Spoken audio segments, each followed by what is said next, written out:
ito ay rated SPG. Striktong patnubay at gabay ng magulang ang kailangan. Hindi nga natiis ni Marcelo ang pinagsasabi ni Facundo tungkol kay Bubbles. Ayon kasi dito ay laruan lang ni Pablo si Bubbles at wala daw itong kwentang babae. Labis ang pangiinsulto ni Facundo kay Bubbles kaya sa pagbunot ni Marcelo ng baril ay kay Facundo niya ito itinutok. Nagkatutukan na ng baril hanggang sa nagkaputukan.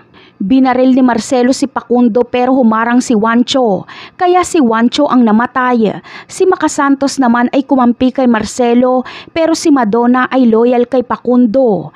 Inubos ni Marcelo ang tauhan ni Facundo pero pinagbabaril naman si Marcelo ni Madonna.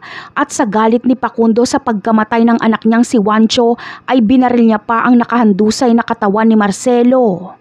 Habang sila Tanggol naman ay walang magawa kundi manood na lang sa nagaganap na barilan at mamaya-maya pa ay dumating ang hingal na tauhan ni Facundo dahil nilusob daw sila ng mga Montenegro. Agad na kumilos sila Facundo para puntahan sila Ramon dahil naisip niya agad na papatayin ni Ramon si Catherine at Bettina. At dito nga ay magkakasagupa nga si Ramon at Facundo. Mababaril sana ni Facundo si Ramon pero haharang si David para iligtas si Ramon. Habang sila Tanggol naman ay akala niya ay babarilin siya ni Madonna. Pero ang tali ni Tanggol ang tinamaan ni Madonna kaya makakatakas sila Tanggol.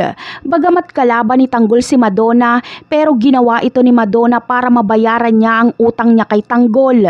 Utang niya kasi ang buhay niya dito. Kaya sa susunod na paghaharap ni Tanggol at Madonna ay tuluyan na silang magpapatayan dahil amanos na sila. Talaga nga namang marami ang malalagas sa kaganapang ito. Napakarami pa nating dapat abangan sa mga susunod na episode. Paalam!